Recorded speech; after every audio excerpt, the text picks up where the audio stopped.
No capítulo 7 do livro A Vida Intelectual, Padre Sterlange, ele vai nos orientar sobre a preparação, do trabalho. Ele começa então nos orientando a ler pouco, mas o que é isso? Não significa aí deixar de produzir, mas reduzir aquilo que é relativo, abandonar aquilo que é supérfluo, reduzir as leituras superficiais, a leitura desordenada, aquela que não alimenta o espírito, ou seja, a gente deve ler de maneira inteligente e apaixonada, Comparamos aí, ele fala, é a dona de casa que vai no supermercado com a lista de compra. Então ela deve excluir aquilo que não é necessário, que é supérfluo.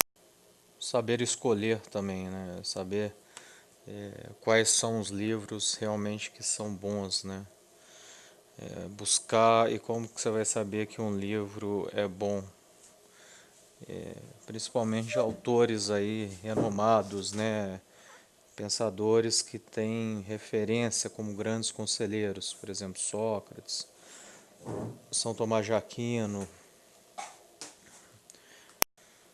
Um conselho aí também que ele dá sobre essa escolha, buscando os melhores livros, dentro dos melhores livros, sem que com isso você vai fazer juízo, daquilo que os autores estão escrevendo, Ter ele como bom amigo é um bom conselho para a leitura.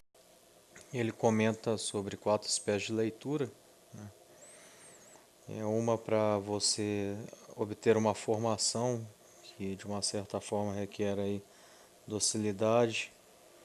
Em vista de alguma tarefa, você vai precisar adquirir um conhecimento para executar uma determinada tarefa, então é necessário um domínio mental.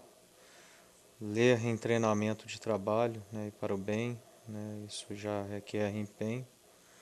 Leitura para distração, depende aí do seu tempo disponível, fazer leituras que possam descansar, mas sem que isso elas sejam leituras supérfluas. A leitura fundamental, então ela se divide em fundamental, ocasional, treinamento e relaxamento. Já disse, então, esse contato com os grandes gênios, eles nos proporcionam aí o benefício da elevação, Então foi dito aí alguns grandes pensadores, Racine, Pascal, Sócrates, Tomás de Aquino. Ele comenta sobre a questão de conciliar ao invés de se opor, O que é isso?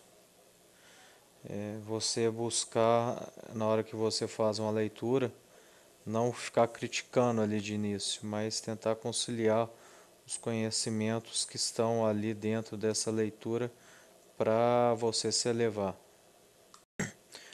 Recomenda-se também, ao ler, você se apropriar daquilo, Você refletir, fazer uma meditação em cima daquilo que você está lendo, e a leitura ela tem que ser absorvida a tal ponto daquilo se incorporar mesmo a você. Ele recomenda também a memorização e o que se deve guardar dentro da memória, se reter, É aquilo que realmente é útil, Então não ocupar a memória com coisas supérfluas. Aquilo que se deve memorizar, então, são coisas que se relacionam e se condicionam, Eu já tinha dado um exemplo anterior da física sem a matemática, ali elas se relacionam e se condicionam. É necessário você compreender conceitos da matemática para se compreender a física. Conservar ante tudo as ideias mestras, As coisas, por exemplo, um teorema de Pitágoras, ele surge em relação a uma dedução daquilo que realmente é real, é verdadeiro. Quando você vai então buscar uma verdade, você acaba encontrando aí outras verdades também.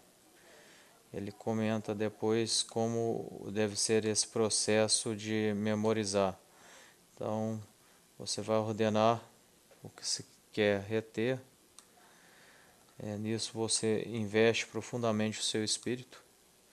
Sobre isso você vai frequentemente estar ali meditando, né? E quando se quiser relembrar, né, tomar as cadeias de dependência que existem entre esses conhecimentos, que aí então você vai compreender, vai se recordar, né? Outros conselhos importantes também, não deixar o livro antes de resumi-lo e apreciá-lo, aqui no sentido de contemplar.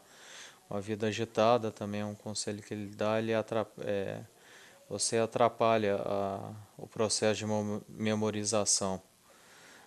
E o que importa na memória, em primeiro lugar, é a qualidade, né, daquilo que você está retendo. Ordenar, né, a ordenação dos pensamentos é importante também, e a habilidade ali para você manipular aquilo que você memorizou.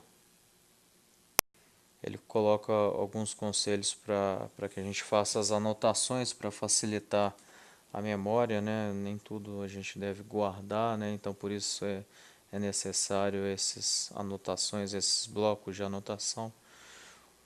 Uma coisa que as pessoas têm muita dificuldade é quando elas vão fazer a anotação, elas acabam quase que colocando todos os conceitos ali do capítulo, escrevem textos muito longos, e a anotação ela deve ser igual o mapa mental aqui, né? Ela deve uma palavra assim, ela deve te trazer um conceito amplo, né? Então você deve buscar aí algumas maneiras de você facilitar isso, né? Tendo arquivos, ordenando por assunto, isso é muito importante. Ele entra já nesse processo aí de classificação das notas, né? De arquivamento também. Porque se você tem um bom arquivamento, uma ordem, uma lógica nessas anotações, fica mais fácil de você buscar e, consequentemente, você relembrar aquilo que você busca memorizar.